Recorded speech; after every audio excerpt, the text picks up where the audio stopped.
अरस्तु ने कहा है the roots of education are bitter but the fruits is sweet.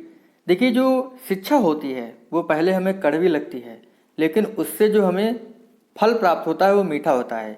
तो देखिए, आपको जो है पहले शिक्षा प्राप्त करने के लिए काफ़ी मेहनत करनी पड़ती है, लेकिन जब आपकी शिक्षा पूरी हो जाती है तो आपको जो है फल कैसा मिलता है, अच्छा मिलता है।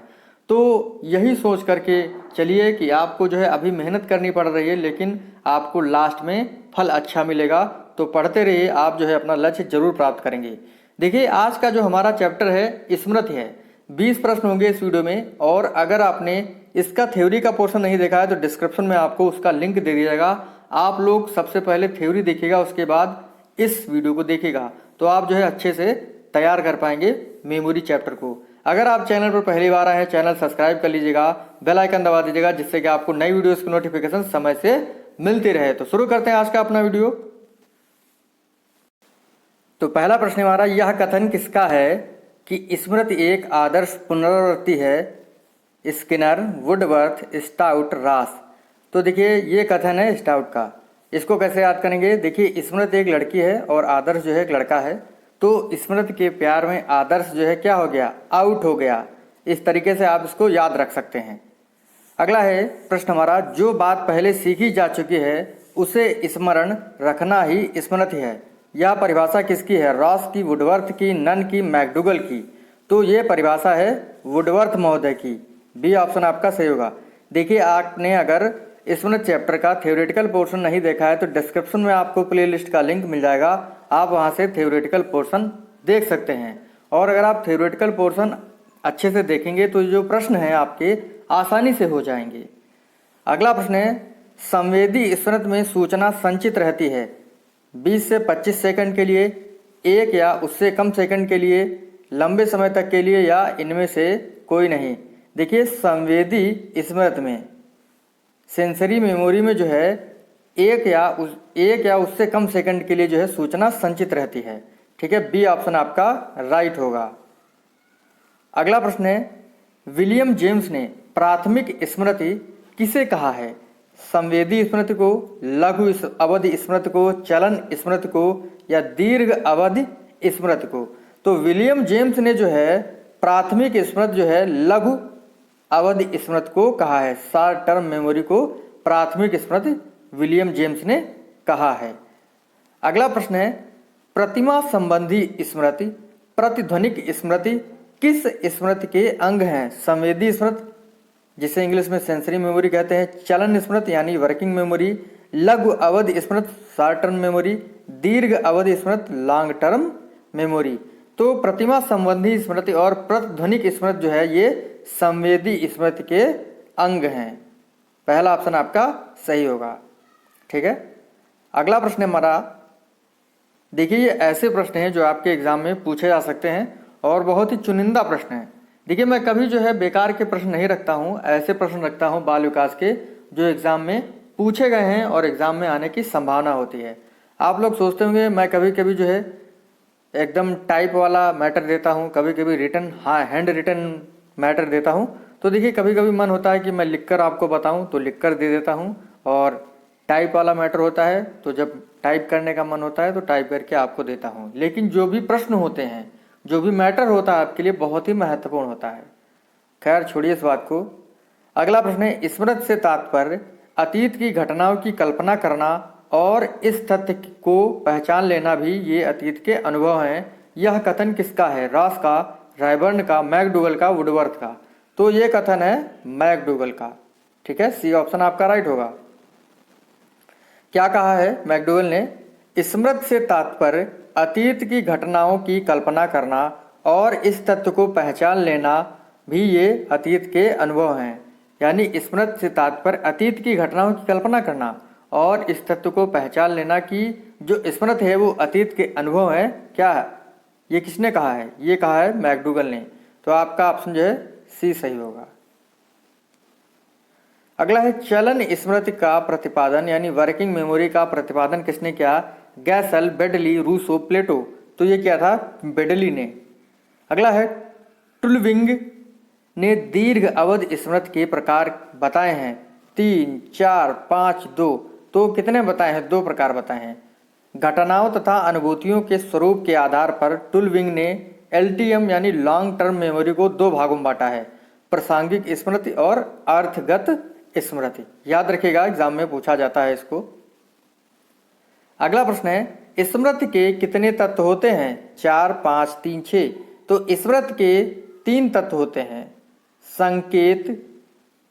संकेत, संचयन और पुनः प्राप्ति। ठीक है, तो याद रखिएगा स्मृति के 3 तत्व होते हैं। अगला प्रश्न, स्मृति के अंक कितने होते हैं? 3, 4, 6, 2। तो स्मृति के देखिए 4 अंग होते हैं। कितने अंग होते हैं? 4 अंग होते हैं। कौन कौन से? पहला होता है आपका सीखना, दूसरा होता है धारण, तीसरा होता है पुनः स्मरण, चौथा होता है पहचान। और स्मृति के ये 4 अंग जो है ये किसने बताए हैं? वुडवर्थ ने बताए हैं। ठीक है, इस चीज को ध्यान रखिएगा आप लोग। अगला है, वुडवर्थ ने कौन सी स्मृति का अंग नहीं बताया है? संकेत, धारण, पुनः स्मरण, पहचान। तो अभी मैंने आपको बताया कि स्मृति के जो है 4 अंग होते हैं, सीखना, धारण, पुनः स्मरण और पहचान करना। तो आपका पहला ऑप्शन जो है संकेत, ये नहीं होगा। ठीक है, अगला प्रश्न है, स्मृति के नियम के विषय में यह किसने कहा है कि स्मृति के नियम वे दशाएं हैं जो अनुभव के पुनः स्मरण में सहायता करते हैं, यानी अनुभवों को याद करने में सहायता करते हैं स्मृति के नियम। यानी स्मृति के नियम वे दशाएं हैं जो अनुभव के पुनः स्मरण में सहायता देती हैं। यह कथन किसका है? उमा भारती, BN झा, रास या नन? तो ये कथन है BN झा का। अगला प्रश्न है, BN झा ने स्मृति के कितने नियम बताए? 2, 4, 3, 5। तो BN झा ने जो है स्मृति के 3 नियम बताए हैं, आदत का नियम, निरंतरता का नियम और परस्पर संबंध का नियम। ठीक है, तो 3 नियम बताए हैं स्मृति के। किसने? BN झा ने आदत का नियम, निरंतरता का नियम और परस्पर संबंध का नियम। ठीक है, अगला है, अच्छी स्मृति के लक्षण होते हैं शीघ्र अधिगम, उत्तम धारण शक्ति, शीघ्र पहचान या ये सभी। तो अच्छी स्मृति के लक्षण ये सभी होंगे। डी ऑप्शन आपका राइट होगा। अगला प्रश्न है, किसी मधुर संगीत को सुनने या किसी दर्दनाक घटना को देखने के बाद लाख प्रयत्न करने पर उसको भूल नहीं पाते हैं। यह नियम है आदत का नियम, निरंतरता का नियम, परस्पर संबंध का नियम या इनमें से कोई नहीं। तो ये होता है आपका निरंतरता का नियम। यानी कभी कभी हमारे सामने ऐसी घटनाएं हो जाती हैं, हम उसको भूलना चाहते हैं लेकिन वो निरंतर हमें याद आती हैं। तो आपका ऑप्शन जो है बी होगा। जैसे आदत का नियम होता है, किसी भी चीज़ को हम इतना ज़्यादा याद कर लेते हैं कि वो हमारी आदत बन जाती है, तो आदत के नियम के अंतर्गत आता है। परस्पर संबंध का नियम क्या होता है? देखिए, मान लीजिए किसी एक घटना को याद करने के लिए हमने जो है उसको दूसरी घटना से जोड़ दिया, तो ये होता है परस्पर संबंध का नियम। जैसे ही हम पहली घटना याद करते हैं तो उसके साथ साथ हमें दूसरी घटना भी याद आ जाती है, तो ये होता है परस्पर संबंध का नियम। अगला है प्रश्न हमारा, पाठ को खंड में तोड़ तोड़कर याद करना किस स्मरण विधि के अंतर्गत आता है? खंड विधि, अंतर्युक्त विधि, पूर्ण विधि या निष्क्रिय विधि? तो तोड़ तोड़ करके याद करना खंड विधि के अंतर्गत आता है, पहला ऑप्शन सही होगा। अगला प्रश्न है, स्मृति में कौन सी स्मृति में व्यक्ति याद की हुई बात को कभी नहीं भूलता? स्थायी, व्यक्तिगत, आदत या शारीरिक? तो ये होगा आपका स्थायी स्मृति। ठीक है, परमानेंट मेमोरी। अगला है, पूर्व अनुभवों को याद करने में प्रयास न करना स्मृति का प्रकार है? आदत स्मृति, निष्क्रिय स्मृति, इंद्रिय अनुभव स्मृति, सक्रिय स्मृति? तो ये होगा निष्क्रिय स्मृति का प्रकार। ठीक है, और जिसमें प्रयास करना पड़ता है वो होती है सक्रिय स्मृति। अगला प्रश्न है, कौन सी स्मृति जिसमें तथ्यों को रटकर याद किया जाता है? शारीरिक स्मृति, आदत स्मृति या यांत्रिक स्मृति? तो ये होती है आपकी यांत्रिक स्मृति। अंतिम प्रश्न हमारे इस वीडियो का, अगर आपको वीडियो अच्छा लगा हो लाइक कर दीजिएगा, शेयर कर दीजिएगा। ठीक है, देखिए मेरी आदत है कि मैं वीडियो छोटे बनाता हूँ और ज़्यादा बातें नहीं करता हूँ। कुछ लोग ऐसे होते हैं जो एक वीडियो जो है 20 प्रश्न का होता है काफ़ी देर तक बनाते हैं, देखिए, अगर आप थ्योरेटिकल पोर्शन को अच्छे से पढ़ेंगे तो आपको जो ऑब्जेक्टिव्स वीडियोस हैं उसमें कम बताना पड़ेगा।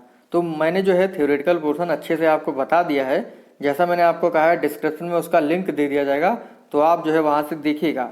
तो आपका जो ये 20 प्रश्नों का वीडियो है आसानी से तैयार हो जाएगा। बाकी छोटे वीडियो मैं इसलिए बनाता हूँ जिसमें जो है आपका समय बचे, ठीक है। और एक दिन में जितना ज़्यादा पढ़ेंगे, एक दिन में अगर आपने 40 पन्ने पढ़ लिए तो 40 में से कुछ भी याद नहीं रहेगा। अगर आप धीरे धीरे पढ़ेंगे, एग्ज़ाम जो है काफ़ी दिनों के बाद होगा आपका अभी, तो धीरे धीरे प्रश्नों को तैयार करेंगे, धीरे धीरे टॉपिक क्लियर करेंगे तो ज़्यादा अच्छा रहेगा। एक साथ देखिए, आप ज़्यादा खाना खा लेंगे, पूरे दिन भर का खा लेंगे तो आपका पेट गड़बड़ हो जाता है। तो ज़्यादा अगर पढ़ लेंगे तो दिक्कत हो जाएगी। इसी वजह से जो है थोड़ा थोड़ा पढ़िए और अच्छा पढ़िए। अगला है, यह कथन किसका है? अपने अनुभवों को संचित रखने और उनको प्राप्त करने के कुछ समय बाद चेतना के क्षेत्र में पुनः लाने की जो शक्ति होती है उसे स्मृति कहा जाता है। रास, रायबर्न, गुड, नन। तो ये कथन है आपका रायबर्न का, बी ऑप्शन आपका राइट होगा। तो यहाँ पर आपके 20 प्रश्न समाप्त होते हैं। पिछली वीडियो जरूर देखिएगा, डिस्क्रिप्शन में आपको उसका भी लिंक मिल जाएगा। मिलते हैं आपसे अगली वीडियो में। थैंक यू फ्रेंड, धन्यवाद।